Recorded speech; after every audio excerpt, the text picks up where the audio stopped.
Hi, I hope everyone can hear me. My name is Neil Spencer. I'm from the RSS's Business and Industrial section from the University of Hertfordshire as well. And welcome to this session on Statistical Knowledge Transfer Partnerships. Some of you may be aware of Knowledge Transfer Partnerships, or KTPs as they're often known. These are schemes partly funded by government to encourage collaboration between businesses and universities in the UK.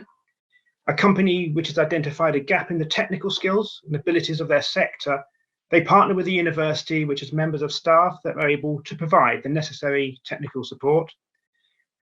An associate is employed to undertake the work, being formally employed by the university, but working in the company itself.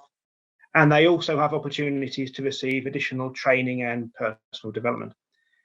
A typical KTP lasts for 3 years, and the government provide between half and 2/3 of the costs.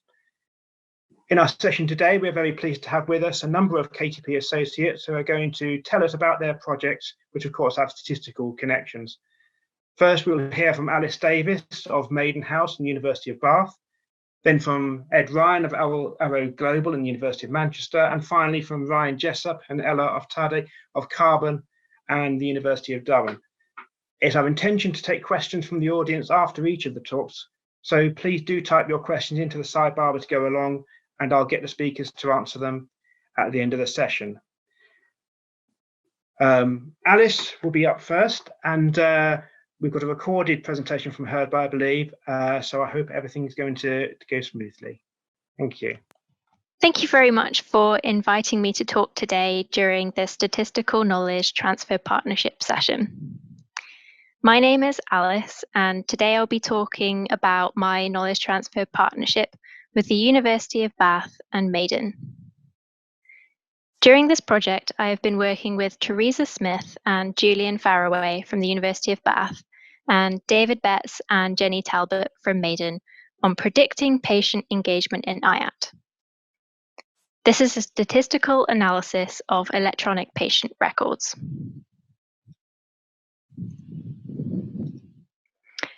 Over the next 15 to 20 minutes, I will give you an introduction to the IAPT program, then tell you a bit about Mayden, the industrial collaborator on the project, which will lead nicely into giving some background to the project and give you the details of the statistical analysis we performed.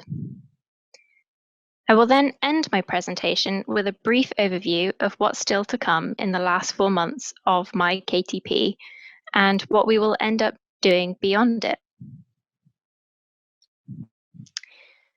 Now, I've already said the word IAPT a number of times, and so I should really explain what that actually is.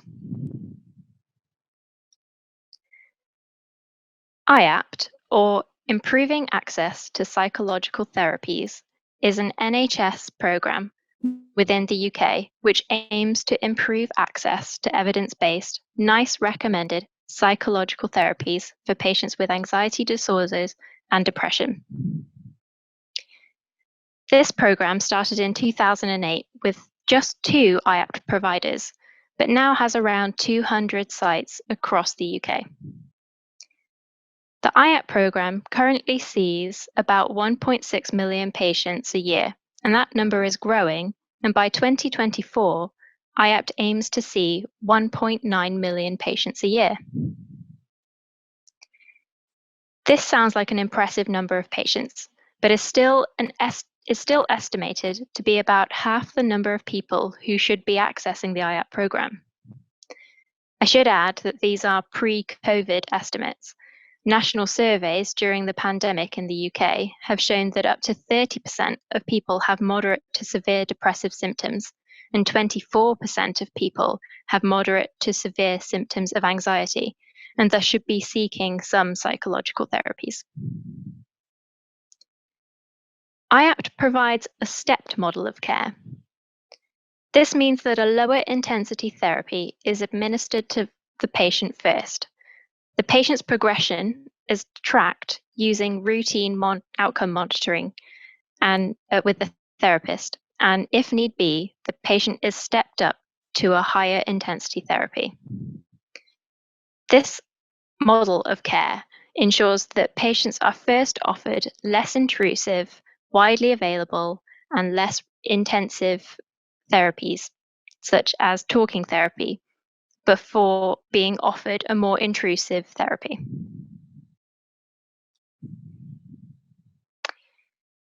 A key aspect of the IAPT program is the collection of the IAPT dataset. This is an agreed national standard for data collection. In theory, the same data should be collected regardless of where the patient's therapy is administered. However, as I'm sure many of you are aware, when it comes to this kind of routine data collection, this is rarely the case in practice, especially when it comes to medical records. This dataset includes patient demographics and data relating to the patient's care, such as time spent waiting for treatment, modes of treatment, and the treatment given, among many other covariates. At each appointment, the patient is asked to fill in a number of questionnaires, allowing us to measure the progression of their given problem. These data are all recorded within the patient record system, which leads me on nicely to the next part of my talk. So, who are Mayden? Well, as an overview, they are the industrial partner of my KTP. But Mayden are the developers and providers of the electronic patient record system IAPTIS. It is from this electronic record system that we extracted our data for analysis in our project. I work closely with the data services team who deal with the data processing and the visualization of data to IAP service leads and therapists. But why do Mayden want to do a KTP? Well, one of their core values is to be innovative, and as data processors, they see the potential of moving into a data science space. They were keen to transform their data services team into a data science team. And this is where I came in. My task was to introduce statistical concepts to the team. I ran workshops on statistical modeling and developed hack days where they would be given some data and asked to answer some question about it using modeling techniques. I have also managed some statistical modeling projects which are being carried out by individual members of the team. We are well on the way to becoming a functioning data science team. So now let's move on to the main aim of the KTP project, the project itself. I told you earlier that 1.6 million patients were referred to an IAP service last year. However, once referred, patients may not complete their treatment, and even the ones that do may not actually recover. This picture demonstrates the proportion of patients who, once referred, will actually go on to recover. Of the 1.6 million patients that were referred to the IAP program last year, this is the top line of this graph, only 1.1 million of those patients actually started a course of treatment, demonstrated in the second line. And of those that started a course of treatment, only around half would actually go on to complete their treatment. We see this in the third line. But even this is somewhat misleading, as a course of treatment can be as little as 2 treatment appointments. Of those that actually completed their treatment, again, only half of those actually recovered, as we see on the final line of this graph. Dropout rates in the IAP program are reported to be as high as 43%. On average, 12% of appointments are missed and 40% of first appointments are not attended. These statistics, combined with the fact that only 50% of patients who enter treatment will recover, highlight the importance of encouraging disengaged patients to engage. The first barrier to treatment is attending your first appointment. So understanding which patients are most likely to miss their first appointment is key to understand how to encourage more patients to be engaged. This is the problem our project tries to solve.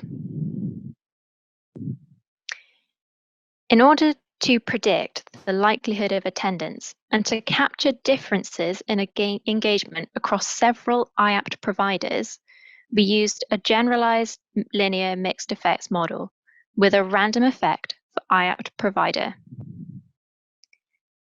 I will go into greater detail about our modeling process in the next slide, but an overview is that we fit separate GLMs per IAPT provider, which gives an indication as to which variables should be fixed or random effects in our mixed effects model. Particular challenges we found with this data included lots of missing data and the sheer volume of data. These are quite common when performing statistical analyses on electronic patient records. We used multiple imputation to deal with the missing data, and we made use of the MGCV package, specifically the BAM function, when fitting our mixed effects model. We see our model at the bottom of this slide, a logistic mixed effects model with a random intercept per service J, fixed effects X, and random effects Z.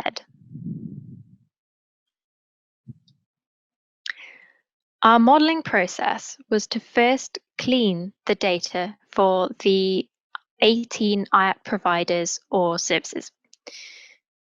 For the missing data, we had to perform multiple imputation.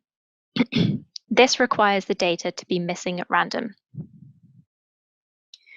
For our analysis, we used data from the first appointment for consenting patients who were referred to the given IAPT providers between April 2012 and April 2019. In our exploratory analysis, we found that the number of previous referrals a patient had, the source of the referral, and the consultation medium were all fairly good predictors of attendance. We then fit a separate GLM for each IAPT provider using LASSO, which stands for Least Absolute Shrinkage and Selection Operator. And we use this for model selection. This is represented by the cowgirl here. We then investigated the variability in the estimated effects of each covariate across each of these separate models in order to decide which variables should be random and which should be fixed effects in our mixed effects model. I will talk about how we quantified this variability in order to select random effects in the next slide. We then fit a generalized mixed effects model using the BAM function, validating on the last 6 months of data to investigate how often the model would require retraining, and then performing some out-of-sample validation on a previously unseen 19th IAPT provider.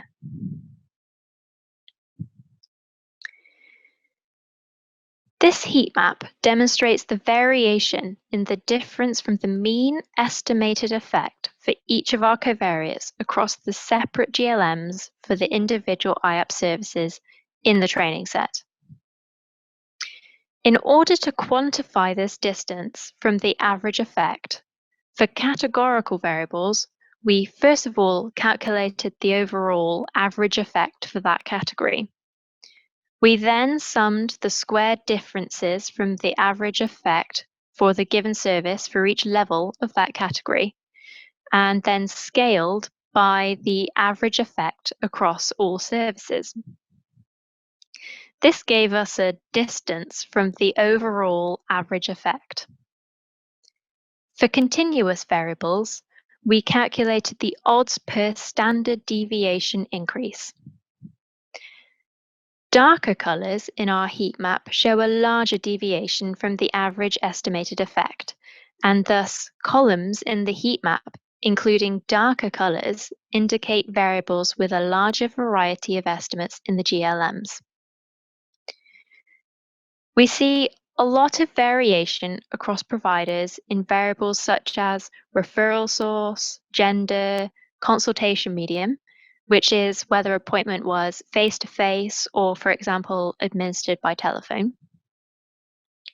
We also saw a lot of variation in the estimated effect of long-term condition status, the role of the care professional, and the patient's estimated anxiety disorder specific measure. And this can be thought of as an estimated diagnosis.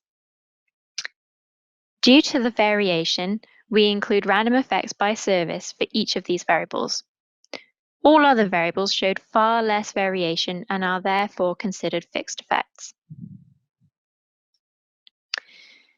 This slide gives an overview of the impact each covariate has on attendance according to our model. A positive impact is indicated with green and a negative impact is indicated with red. Attendance was improved for patients who self-refer, consent to receiving SMS reminders, have shorter wait times for the first appointment, have appointments scheduled in the afternoons, and are receiving consistent care and are thus not being changed to a higher or lower intensity treatment. Another highlight from our model was that attendance was less likely for patients who had been referred to the service multiple times, in line with our exploratory data analysis and with anecdotal evidence from therapists. We found that our model was 82% accurate when using the last year of data as a test set, which is comparable to the findings when using the last 6 months of data as the test set. We thus recommend that our model is updated every 6 months. We found that the out-of-sample accuracy was lower when validating on the holdout IAP service, although our accuracy only dropped slightly. Our model has a 16% false attendance rate and a false DNA or did not attend rate of 1%. This meant that 16% of the time when a patient would not attend, the model predicted that they would, and 1% of the time, a patient would attend where the model predicted that they would not. Using our model, we created dashboards of the predictions of how likely patients are to attend their first appointments. This dashboard is displayed here. We give the therapist the prediction for their patient, which is given as a percentage in the left-hand box, but also as a blue bar in the histogram to the right. This dashboard allows the therapist to compare this prediction to the predictions for their other patients. They are the grey bars in the histogram. At the bottom of the dashboard, the therapist can rate the prediction they've been given and provide any relevant feedback. Using this feedback from therapists, we aim to iterate the design of the dashboard accordingly. So what's next for the final 4 months of the project and beyond? In the coming months, we will be gathering feedback from therapists and IAP service leads on the dashboards we have already put out there via virtual roundtable events. Using this feedback, we will iterate the design of the dashboards and develop a backlog of statistical analysis type projects for beyond the KTP. Our next statistical step within the project is to fit a joint model to appointment and dropout data. This will help enable IAP services to identify patients at risk of dropping out and to demonstrate which patients may not attend their appointments. Here are some references for this particular talk. And I'd now like to thank you for listening, and I'd love to answer some questions if there are any, or feel free to email me at the address shown on this slide. Thank you. Alice, thank you very much for your talk that you recorded earlier. That's fantastic. We have some questions that have come through for you.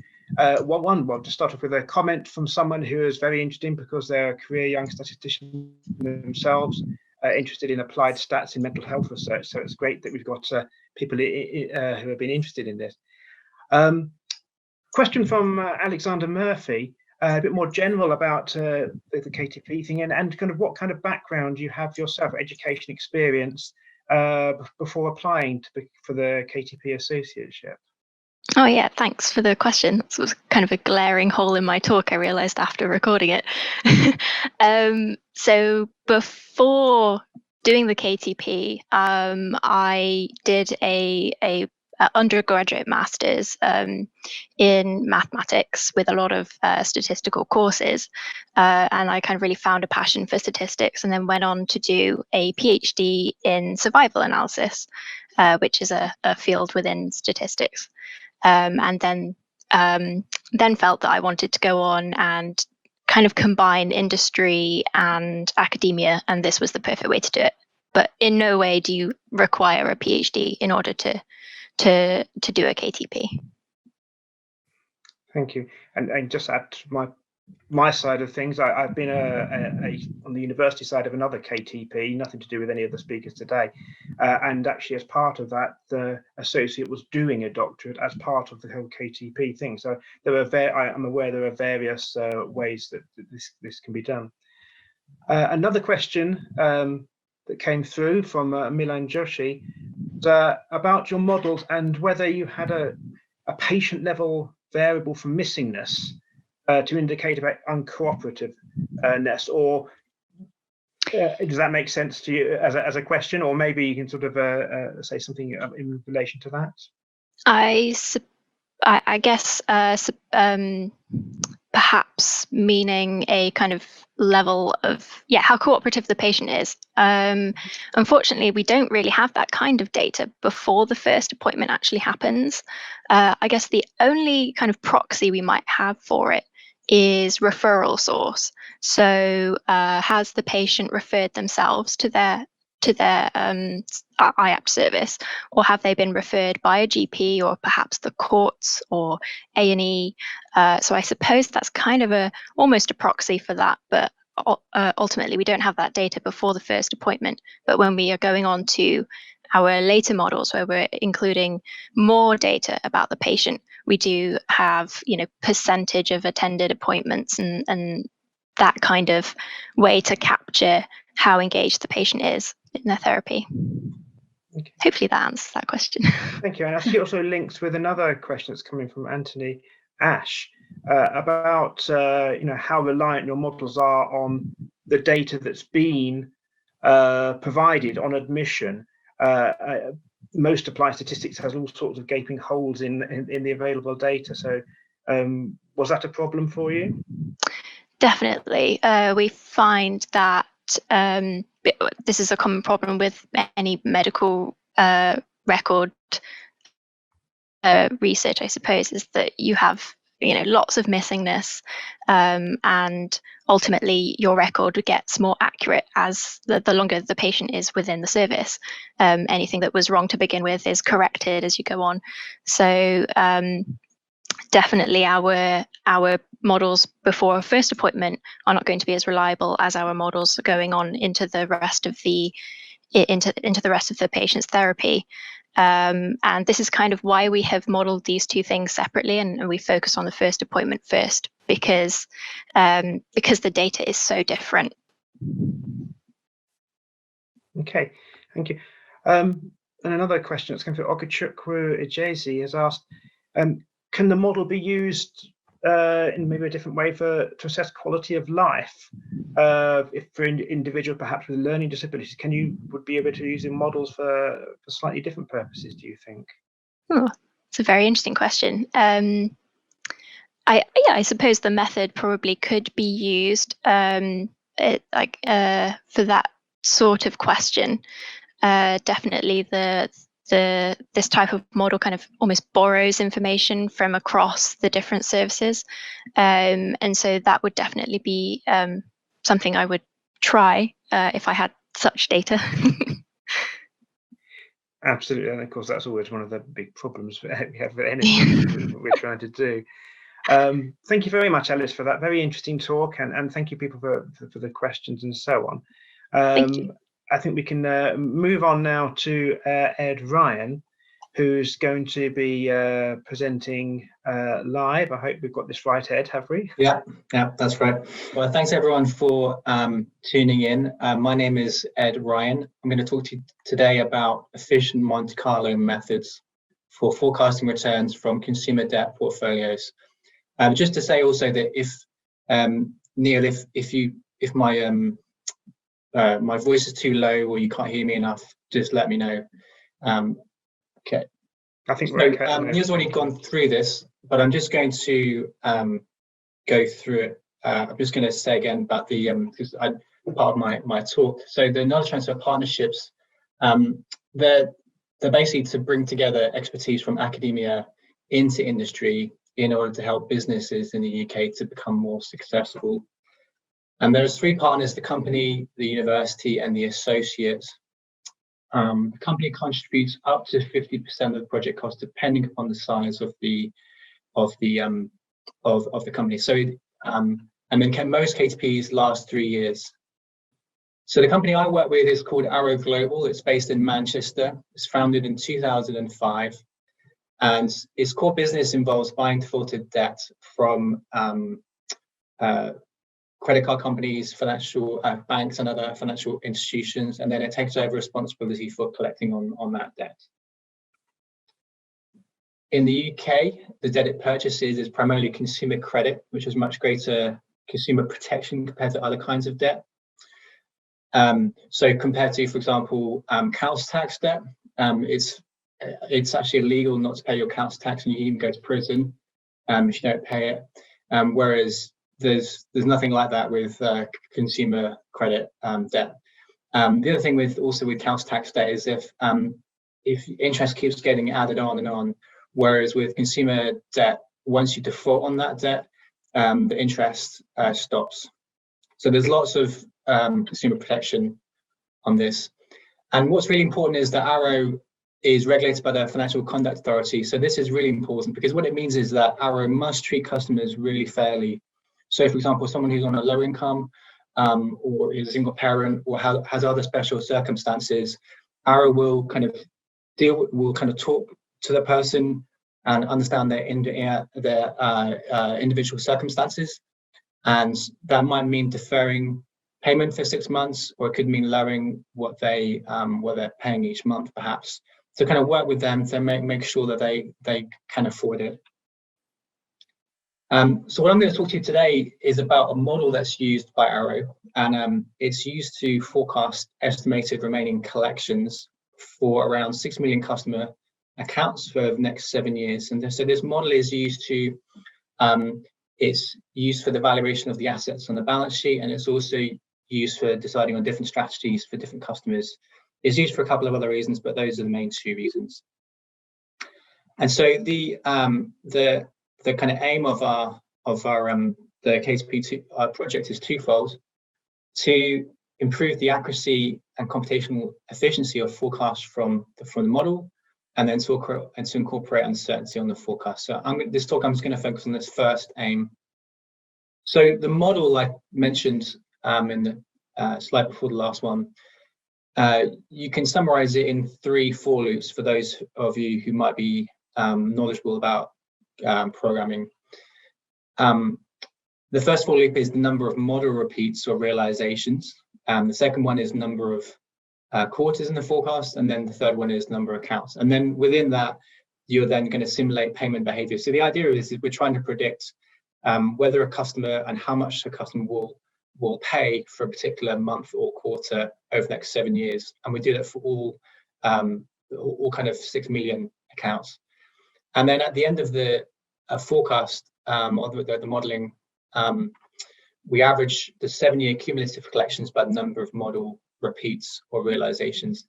Now, in the first for loop, you'll see that the number of model repeats is there. The reason why that's there is because this model is a stochastic model. What that means is that for a given set of inputs, you get a different output. So the output in this case would be 7-year collections. And if you were to repeat the model for an individual account, you'd find that the individual collections you're forecasting would vary from each model repeat to repeat. And that's because of the probabilities that are within the model that are necessary because nothing's certain from month to month. A particular customer might pay or might not pay.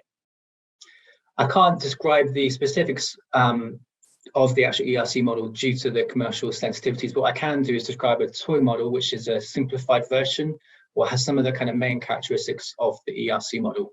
So I'm just going to talk to you about that to give you a rough idea about how the model works. So for a particular customer, a particular account, and a particular time point, a particular month, we would compute the probability of that account paying. And that would be through logistic regression. We then generate a random number, U1. We generate another random number, U2, but that's used in the next slide. And then U1 is compared with the probability of paying. And that's used to determine if the customer will pay or not. And then assuming the customer does pay, we compute the probability of settling. This is in the toy model, this is fixed at 0.5%, but in the actual ERC model, it's another logistic regression. And then the second random number, U2, is compared with the probability of settling, and then that's used to determine whether the accounts will settle. So overall, there's two options for paying for paying customers. Either they'll make a settlement, that means paying off the debt in full, or they'll make an arrangement like a direct debit. So PPay, the probability of paying, is a function of three variables: credit score, pay history, and there's something called ERC status. So credit score you might be familiar with if you ever apply for a credit card or bank loan. Your credit score is used to determine your credit worthiness. Pay history in this case refers to the number of months prior, the number of months the number of months the customer paid prior to the previous month. And then the never, ever, and paying refer to what's called the ERC status. So never means the customer's never paid before, and ever means the customer isn't paying currently or hasn't paid in the past month, but has paid at least once in the past. And paying means that the customer is paying currently or has paid in the last month. There are many more variables that are included in the actual ERC model in the PPay logistic regression model, but this is just a simplified version of it. So I'm just going to show a little animation about how this might work in practice. And what I've got here, I'm going to simulate balances rather than collections. So what we're actually forecasting the ERC model and in the toy model is collections, so how much an account will pay each month. But it's easier from a visualization point of view to simulate balances because this will go down as the number of collections increases. I'm going to do this for 4 synthetic accounts. These are accounts that I've made up. And then I'm going to do this for 5 model repeats. So I'm just going to run this now. And what you can see is, as you'd expect, the purple line, which refers to the paying count, decreases the fastest. So the balances goes to 0 the fastest. And then the other ones are in order of what you'd expect. Now, one thing I wanted to highlight is this yellow line here. There's a sudden drop here. And the reason why this is happening is because for one of the model repeats, this account has settled, but for the other ones it hasn't. And so that's why I get this sudden drop here. Now I'm going to go. Now, if we were to do this for 100 model repeats rather than 5, you'd see something a bit different. Now, but just before I can press play, I just wanted to make the point because the speed at which you see the visualization, the animation progress is not a reflection of how fast the model runs. This animation is just a collection of a number of JPEG files, and I control how fast it goes. So with 100 model repeats, you see something similar. You see the same order, but what you'll notice is the lines generally are a lot smoother. And the reason why they're smoother is because if at a particular time point an account does decide to settle, that means the line would kind of come straight down for a particular model repeat. It doesn't happen, it remains smooth, and that's because you have lots of model repeats to smooth out any kind of sudden changes in the trajectory of the balance. So the big question we wanted to answer in this project was, how do you reduce the Monte Carlo error of the ERC model without increasing the common cost of running models? So the Monte Carlo error, for those that aren't familiar, this is the error you get by by not having enough model repeats in your model. So we want to have lots of model repeats to reduce this error. But the thing is that if we have lots of model repeats, like say 100 or more than that, then the computational cost is going to be too high, because we're doing this forecast for millions of accounts, and it's just too expensive to do that. So I'm going to answer that question by doing a simple example. So suppose we have a portfolio with 2 accounts where X1 and X2 are random variables that represent the forecasted 7-year total collections of the accounts. And so let X1 and X2 be normally distributed, with you've got mean given by mu1 and mu2, which is kind of the average collection, 7-year collections, averaging over the number of model repeats. And you got the variance is given by 0.01 and 100. So then the portfolio level collections, that would mean that the sum of these 2 random variables are going to add up the collections across the accounts. And so let's xik represent the kth realization or the kth model repeat of this random variable xi. And suppose our goal is to estimate the expected total collections given by mu t. Then an unbiased estimator for mu t would be given by this. And what this means is, this, for those who aren't familiar, this kind of this little symbol here, this Greek symbol, denotes the sum. So the sum of all of the k repeats, and then we divide by the number of repeats. So we work out the mean across number of repeats, and we do the same for the second account, and then we add them together. So that's what we're interested in estimating. And then the variance of this estimator, because this is what we're trying to minimize, this is related to the Monte Carlo error, is given by this. So you can deduce this quite easily. And then if we substitute in these 2 values, 0.01 and 100, we get a formula for the variance of our estimator. So in summary, we get these formulations. Now, in the current setup, we fixed number of repeats for all of the accounts. All of the accounts would have the same number of repeats, regardless of the variance of their collections. And if you were to substitute in, so n could be just a placeholder for, say, 5 repeats or 10 repeats or whatever number you want to choose. This kind of works in principle for whatever you want to choose n to be.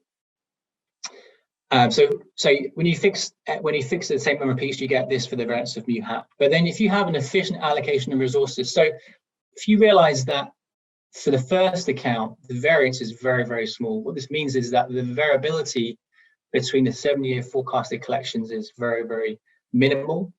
Whereas for the second account, it's very large. It's a lot larger. And so what might be appropriate would be to say, well, let's give 1 model repeat to the first account, and let's give the remaining 2n-1 to the second account.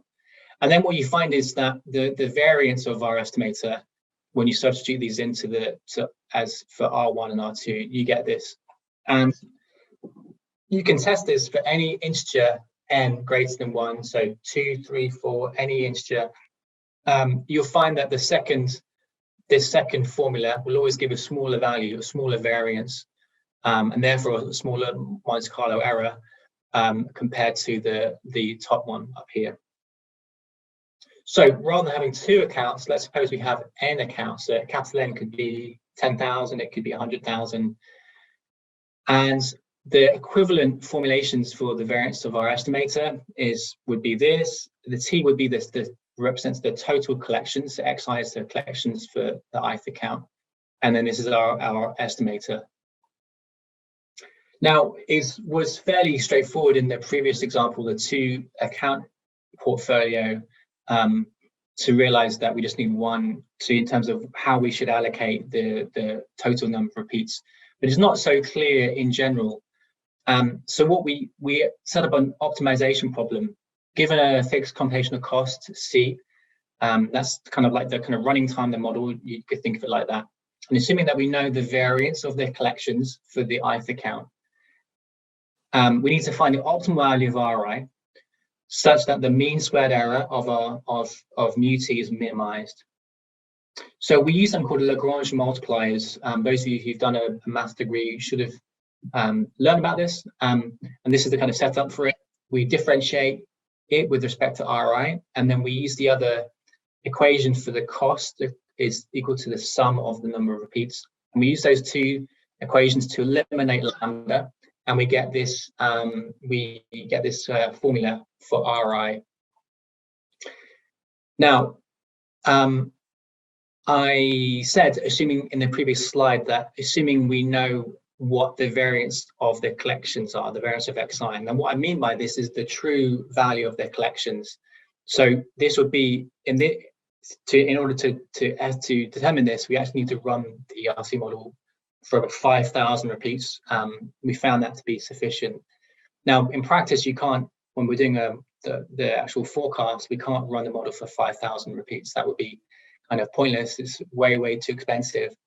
So what do we do instead? How do we calculate it or estimate it? Well, we use a statistical model called a Gaussian process emulator. And so we're going to estimate it. And the point is that we train this statistical model using synthetic accounts. So these are accounts we've generated, the account characteristics we've generated using a space filling design. And then we run the synthetic accounts through the ERC model, our actual expensive model, for 5,000 repeats, compute the variance of the collections across these repeats.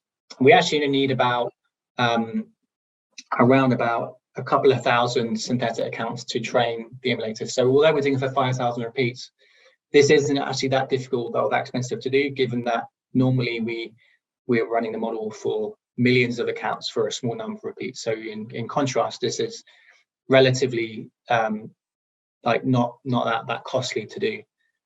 So then we train this statistical model called a Gaussian process emulator using the synthetic data, and then we validate it using other synthetic data, and then we apply the emulator in order to approximate the variance of the collections, the true variance of collections for each account.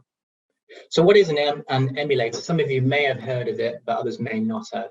So for a deterministic emulator, that's one where you get the in the expensive model, you get the same output every time you run for a given set of inputs. There are two criteria. First, it's an interpolator. So that means that the design points, the points where you train the emulator at, the emulator must return the output, the predictions must return the exact same output as the training output.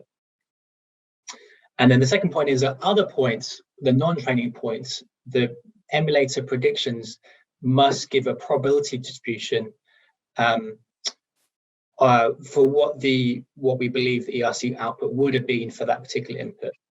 So a simple example from Tony O'Hagan's paper from 2006, it's called Bayesian analysis of computer code outputs, a tutorial. This paper, by the way, is a very simple, it's written for the non-statistician or someone with limited statistical knowledge. So I really would encourage you to read it if you are interested in this topic. So a simple example, let's suppose we have two training points. We have one-dimensional input and one-dimensional output. We've got two training points here. The solid line represents the emulator prediction, and then the dashed line represents the uncertainty. And as you increase the number of training points, you see that the uncertainty decreases. Now, I mentioned deterministic emulator here. Our ERC model is a stochastic model, as I mentioned before. So that means in order to account for that stochastic behavior, we introduce something called a nugget term. So training the emulator, you have some inputs and you have some outputs, and these numbers here don't mean anything. They're not the actual numbers that are used. I'm just showing you these here to give you an idea of to kind of visualize the inputs and the outputs. So these are used to estimate the parameters of the emulator. And validating it, you can do it in a number of different ways, but I'm going to show you the two basic ways. You can compare using another set of synthetic accounts that are not used for training. We run those through the ERC model and then the emulator. And we can compare the predictions from the emulator with what you'd expect to get from the ERC model. And then we can also calculate the prediction error. And you'd expect that here we have 7% of the prediction errors are outside the minus 1.96 to 1.96 range, but which is you'd expect 5% or less. So 7% is higher than 5%, but it's not much higher, and I think that's still fine. So now getting to the actual kind of application side of it, the dashed line here represents so here we've got 900. This graph, back up. This slide is showing the number of repeats you should choose for 900 real accounts. So we're applying the emulator for some real accounts, and the black dashed line represents the fact that is the current setup. So we're fixing number of repeats, and then the colored lines, the red, the blue, and the green represents the optimal number of repeats using this approach. And what we should find is, for some accounts they'll need lots of repeats, but for other accounts they need fewer repeats. That's the point of this. And under the current setup, the standard error, which is the square root of the variance of our estimator, is £13,607. But under the optimized setup, the standard error reduces to £6,215. So it's a 54% drop. So roughly we've halved the standard error, which is fantastic. And it's fantastic because it's just using clever statistics, the same cost. There's no extra cost or anything like that. In order to gain, in order to reduce our Monte Carlo error. So future work, and almost this is my last slide, determining the optimal number of model repeats across multiple time horizons. So far we've just optimized according to the accounts, but actually the first 6 months of forecast is more important for us than the remaining 6.5 years. So we thought about maybe allocating more repeats, say, for the first 6 months compared to the rest of the forecast. And then investigating emulator-free methods for reducing Monte Carlo error. So this approach relies on using an emulator to estimate the variance of the collections, but there may be instances or groups of accounts where the emulator may not be appropriate. So we're looking at other ways to reduce Monte Carlo error. And then finally, to quantify the uncertainty on the forecasts. And so that's all I have to say. Thanks very much, and I'm happy to answer any questions. Thank you very much, Ed. That's great. We've had a few questions come in. One of which was again Alexander Murphy, as he asked Alice earlier, about your background. What was your experience, educational background coming into the KTP Associateship? Yeah, so I'm probably a lot more experienced than maybe many other KTP Associates. Like as Alice said, you definitely don't need a PhD. I have a PhD. I did so I did my degree in mathematics. I did a master's in statistics, and I did a PhD in applied maths. And I've done 2 postdoctoral positions prior to starting this KTP. So I'm quite unusual in that sense. A lot of people who do this KTP program, some do have PhDs, but those who do have PhDs, many of them, this might be their first kind of postdoc, I suppose. So I'm kind of unusual in that, in terms of the amount of experience that I've got. Okay. But this kind of KTP though is quite a technical one. So I mean, I think it maybe was needed. So for example, the emulator, I use that. I've used that quite a lot in my past more work, so it's kind of something I could bring into the project. Indeed, that's very useful. Another thing is, Milan Joshi spotted when you had that section of pseudocode earlier that it mentioned about parallel, and so I was asking then about parallel processing. But I'm wondering if you want to also say a little bit more about the computing time involved in fitting all these models and the kind of software that you're with. So we use, because there's millions of accounts that are used in the forecast, the ERC model. We use SQL Server for the ERC model, and so I say parallel for it's.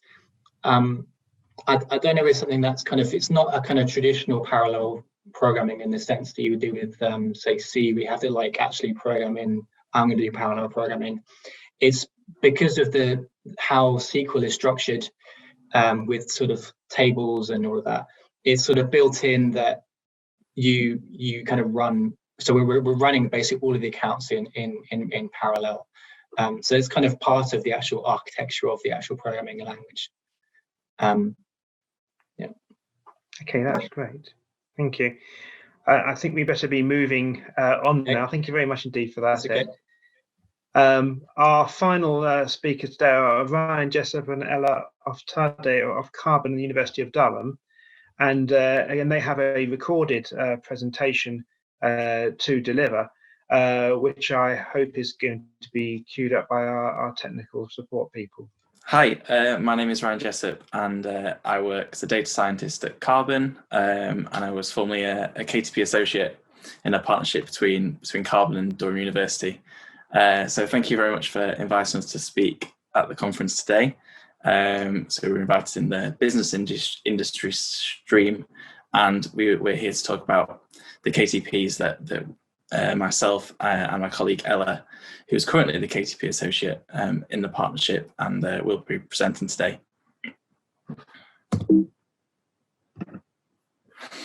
So the first half of the talk, I will introduce Carbon, the company that I work for, and we'll be talking in more detail about direct deals and intent score, which is an algorithm that I worked on during the KTP. And then I'll talk a little bit about personal development and what the KTP Associate can be offered. And then Ella will discuss generating advertising content and her research into word embeddings and word vectors and the next steps of where her research is currently leading her. Okay, so first, I was a KTP Associate and I finished around a year ago. And before that, it was for 2 years, and we focused on working on some of the algorithms that are still around at Carbon. So the first thing is to introduce Carbon as a company. We are a data management platform, which really means that we manage online click data for our partners and clients. And one focus of ours is to change browsing clicks and people browsing on these websites, such as magazines and newspapers, into interests of the user. And then multiple of these article views then create a browsing profile. So the image on the right shows Adidas and NBA, which would in turn be user interests such as basketball and sportswear, and then Audi as well, such as interest in automotive.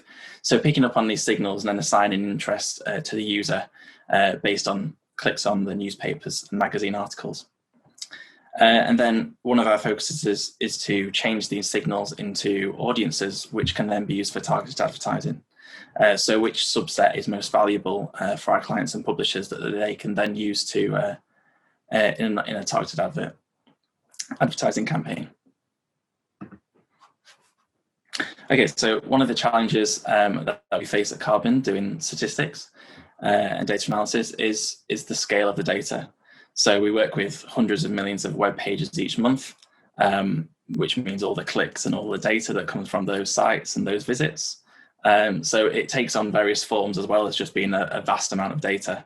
So there's geodata, information about the device that the user is browsing on, the interest and brands, as I've just mentioned, and then other different forms of data such as revenue or web page content, which Ella will discuss a little bit later on.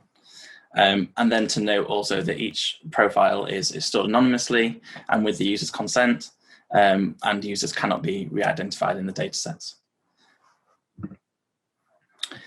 So what's this interest data really for, and how do we change it into a signal that's really useful for an advertiser? So our interest is set in a taxonomy, which has over 5,000 categories. And this is set in a hierarchy where we have nodes, such like ideas such as home furniture, and then kind of more in-depth categories that would fall below that in a hierarchy. And then something like health and beauty, where we would have set nodes below that as well, and different categories that we could assign there. Obviously for the number of different types of magazines and newspaper articles that there are out there online. So, and then also, what do we want to do with the interest? How do we turn these signals of people browsing multiple articles into something usable in an audience? And what the standard in the industry is to have a binary score where a website is tagged based on whether it's an interest or intent in a category or a product, such as a product within health and beauty. We would have someone browsing an e-commerce site where they're looking to purchase as the intent side, and then an interest signal would be based on someone reading a blog or some type of news article based on the product, where they weren't actually close to purchasing, they were just engaged in finding out about the product. So at Carbon, one of the KTP outputs was to develop an algorithm where we scored this interest data rather than just having this binary standard in the industry, to go a little bit further and aggregate these multiple sources and then simplify that data for marketing purposes. So we set about providing a score for each of these interests on a continuous numerical scale of 0 to 1 rather than the binary output. And here is a histogram of I think over 50 million signals for video games, and you can see a distribution there rather than just a binary output. So let's dive a little bit more into what's going on there. So direct deals were really the focus of this research, where a publisher would like to build an audience for an advertiser. So the publisher being the newspaper or the magazine, and then they want to find a subset of their online audience that they can then sell to an advertiser. And recently, since COVID, this graph on the right-hand side has been shown that increasing these relationships between advertisers and publishers is where the innovation in this space is. So we're taking advantage of this opportunity and using the intent score to be able to subset the audiences based on engagement levels. And we found this to be quite a useful tool between us and our clients, and then being able to go to sell to advertisers. And they use a simple kind of option box at the bottom of this page, where we have the scores translated into marketing interpretable terms, such as whether someone is engaged to purchase or just considering purchasing the family automotive, as the example shows here. So how do we build intent scores on this scale, and what data do we use to actually define this score? So due to the scale, we're using new technologies in cluster and distributed computing, such as Spark and also Databricks, and we're building these scores for every interest, for every profile in all those hundreds of millions of visits every month, and we're using historical data, so it's not just one session of visits taken into account. We've got multiple days of history to build into these scores. So what are the features that we look at? We want to build numerical summaries so that we can get the score at the end. And some of the main aspects here are counting the number of visits, using the timestamps, the dates of the events, and spotting patterns between these visits, and then other useful measures of engagement. And we actually found that we selected quite a high number of these numerical summaries and then explored this data, and we found that we ended up with 4 kind of key attributes of behavior. These were recency, frequency, variability, and the intensity. And let's go into more detail as to how we found these behavioral attributes. So the explored data analysis found, I think these are the 2 interesting plots that came from our work, where we have a number of numerical variables in each of these plots, and we had these kind of interesting results that came out of it. So firstly, on the left, we have a correlation plot between all the numerical summaries, and we saw high levels of association, of high levels of correlation between variables that clustered into these behaviors. So where the dark blue regions are, we've got high correlation between the variables, which shows that they provide the same sort of information about the numerical summaries. So that was really interesting to see, where we've got the variability variables in the bottom right and the top left are the frequency variables that came from the counts of the visits. And then another way of kind of presenting this information, this grouping of behaviors, was to use principal component analysis, where the first 4 principal components over all of the numerical summaries explained that 80% of the variance, and each of the components was split to each of the behaviors. So again, we have the first component as the variability, which is the gaps between visits, kind of the highest gap, the lowest gap. They kind of group together to form one piece of information towards this score. And the fourth component, again, frequency, kind of grouped together, which was counting the number of visits. So we took this information forward and developed kind of a variable selection method to get this high dimensional numerical summaries into one score, which could be used in the platform and the product. So we have these 4 behaviors, and then we want to combine them into one dimension. So we were able to choose manually which variables we wanted to assign to each attribute into each behavior, and then these attributes we wanted to combine into a single score, and we did this by using quantiles because they were all had different mins and maxes. They were kind of all different enough so that we couldn't compare. We wanted to compare them on the same scale so that we could weight them in a separate way. So using quantiles helped us map them on a scale of 0 to 1 using the empirical probabilities. So now we were able to change the final score. Say frequency or recency were more useful attributes for that campaign, that particular advertising campaign. We could weight these more and know that know kind of the actual weights that we were putting on them were having an actual impact on the final score, seeing as we knew they were weighted equally because of the quantiles. So this was the step we took in to create the score.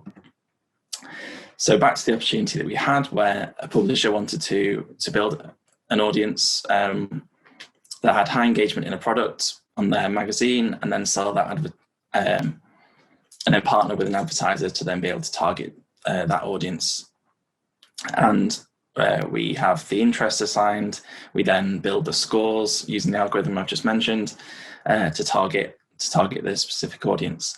And on one of the tests, we found that some great results in that we had an increase in the click-through rate in the CTR, 23%, and a decrease in spend where the advertiser didn't need to spend as much on the publisher audience to get the results that they were looking for. There was an increase in time spent on the product pages on the advertiser page. So it was a really good results from this case study. And finally, I want to discuss what the KTP can offer the associate if anyone's interested in looking at this as a career path. So the 3 things I think it comes down to are support, budget, and time. So support in that you have academic and company supervisors that help improve your skills and technical ability, as well as helping you in the workplace. Then also a large budget and also time given to the associates so they can go and go to conferences, such as I got to attend European conferences, which was really fun, and then also pay for kind of extra courses and to attend conferences. So I stayed on as a data scientist after the KTP, and Carbon launched a second KTP at the turn of the year, which Ella has been continuing her research between us and Durham, and I'll let her explain next. Hi, I'm Ella, a KTP Associate from University of Durham. My project focuses on generating advertising content, and I've been working on this part of the project for about 3 months, so it's still in early stages, but I'm going to talk about what I've been working on and what I'm going to do next.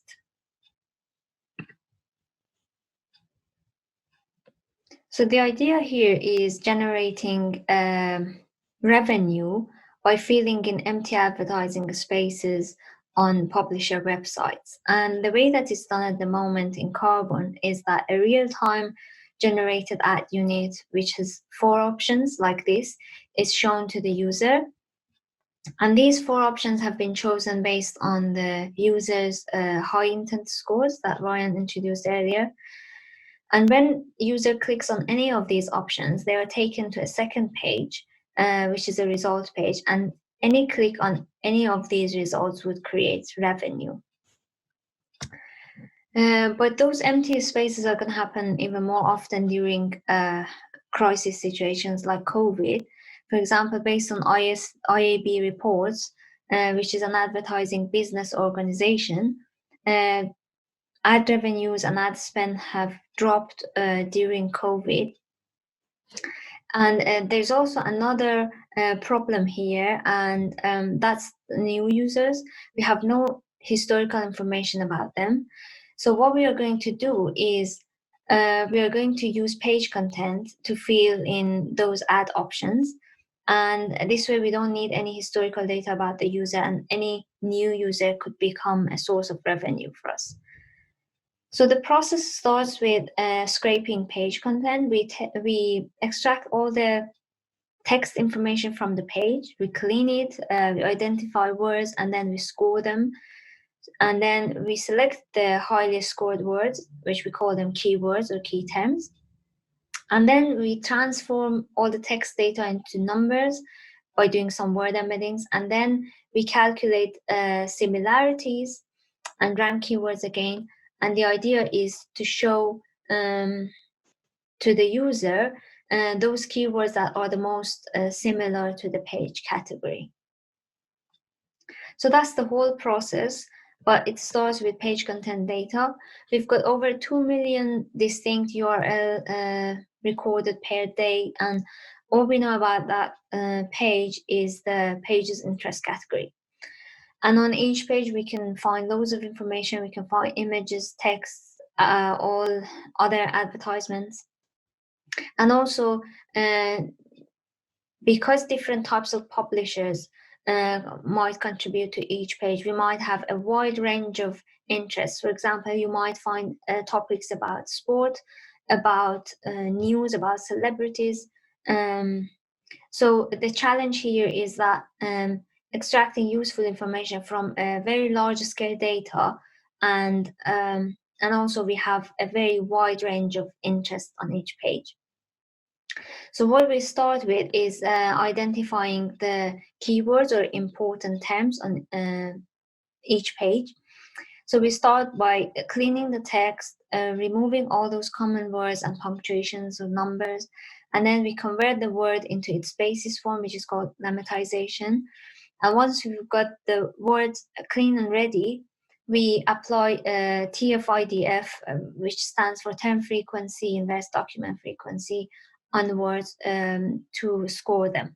And this is a statistical method that evaluates how important a word is to a document in a collection. And the way it's calculated is that, for example, for word I in document J, WIJ would be the TF-IDF score. And the first part is term frequency, the number of times that word appears in document J, divided by total number of words in document J. And this capital N is the total number of documents, and DFI is the number of documents that term I appears in them. So we calculate these TF-IDF scores for all of those keywords, and now we've got a set of words that have been scored by TF-IDF, and we need to choose 4 of them to show to the user. One way to do this is, or the way that we do it at the moment, is finding those words that are the most similar to the page category. But in order to calculate that similarity, we need to calculate the relationship. We need numerical data, and all we have here is text data. So what we do is we transform all the text data into numerical data through word embeddings. So word embeddings are the numerical representations of the words. And we have used a pre-trained model, the Facebook model, in order to get these word vectors. So now we have a numerical representation for each word. And now we are able to calculate similarities. And the way that we calculate similarities is applying a distance-based supervised classification method, which is called k-nearest neighbor. And it gives you a similarity value or score between -1 and 1. 1 shows high similarity and -1 is a low similarity. And for example, if you ask the model, what is the most similar word to king, man, and woman, the model would suggest queen with 0.8 similarity score. So now that we've got these numerical representations of each word, we can find something that we call it keyword to interest mapper. So for each keyword, we can find out what are the most similar categories to that word. So for example, out of 5,000 interest categories in our taxonomy, for these two words, these are the most similar categories to this word. So I've calculated this mapper, and what I'm going to do next is improving this mapper by using some additional information. So for example, for each of these categories in our taxonomy, consider arts and culture, movie and TV, which is a category in our taxonomy, we've got 154 words related to that category. And what I'm trying to do at the moment, because this 154 is quite a large dimension, I'm exploring some dimension reduction methods, and I want to reduce this dimension and use this information as well in order to improve this mapper. And next steps would be for me testing this method against the existing one, and obviously developing a metric to rank the keywords, because even though we end up with some important keywords, we might have 10 different keywords for each page with 5 or 6 different interest categories. So we have to somehow say which word is important for us. And also improving extracted keywords would be other tasks that I will be working on. So this is what I've done so far, and these are the next steps. And I'm happy to answer any questions if there's any. Thank you very much for listening. Thank you very much, Ryan and Ella. Thank you. A very interesting talk that you've done there. As has become the common question in this, Alexander Murphy, again, very good question. Just a bit about your background. How did you come? What were you doing before you were a KTP associate? Ryan, do you want to go first? Yeah, thank you, Neil. Thanks. So I did an undergraduate maths degree at Durham, and then this was my first job out of university, which, and as I said, that was 3 years ago now. The KTP was 2 years, and then I stayed on at the company for the year after. So that's my short version. Okay. Ella. Yeah, for me, I did a master's in statistics, and then I did a PhD in statistics as well. I was always searching for something that can really bridge the gap between the industry and the academia. So I was searching for something like KTP all the time. But my first job was in industry for about a year in insurance company. But as I said, I was always searching, and I found this KTP project, which was very interesting to me. So after a year working in an industry as a pricing analyst, I started this. So I didn't have much really experience, especially industrial experience at all. Yeah. Okay, thank you. And Joshi was asking about the data you're using and whether access to data made a difference in terms of where it was coming from. Was it easier to have data from the US because of the looser regulation that they have over than in the EU, for instance, that sort of thing? Okay, yeah, good question. So, I mean, the landscape that we've seen over the last 3 years has changed dramatically. We've had GDPR, obviously in Europe and UK in that time. So everything's guided by a consent management. So we actually don't get to see. I can't really say what the difference has been, because we never see that data, that it can't be arrived. It can't work with that. So there's a case of where it's just completely unseen and not collected. And then very similar with CCPA in California and the US, which is going to spread to other states probably quite soon as well.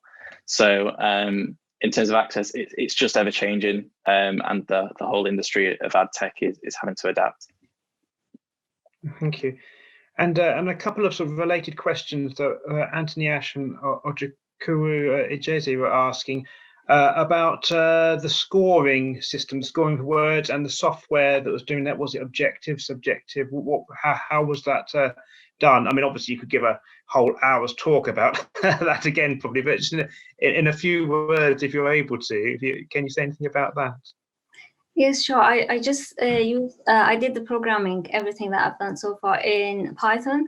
So there are packages that can calculate the TF-IDF scores for you. So I haven't programmed that bit, and you just input your list of keywords or even a text, and then you can tokenize them. It means that they split them into words, and then the package would return the words with those TF-IDF scores. So that's what I used. Thank you. And Jalal Al-Majid was asking about possibly using this model with other languages. I'm sure that would be possible so long as you've got the sort of the data on which to base these. Is that correct? Yeah, exactly. In my case, definitely any language. I used to use R when I was doing my studies, but I just wanted to change to Python to learn Python as well. So I chose Python to do this, and it's more. I think it's more challenging for me because I'm learning it. That was the only reason that I chose Python. But I'm sure that there are other languages that they can use. Yes, actually, my fault. When the language that was being asked about was actually the not English, languages other than English could be used. Yeah, text content. Okay. But your answer was very good, Ella, but to a different question to the one that the one that was intended. But presumably so, yes, it could apply to sort of other spoken languages, sort of thing. I'm not sure about the TF-IDF, but because there might be some limitations for that. But in terms of word embeddings, I've seen that there are different languages that you can translate your words into numerical representations, but in different languages. Yeah. Okay.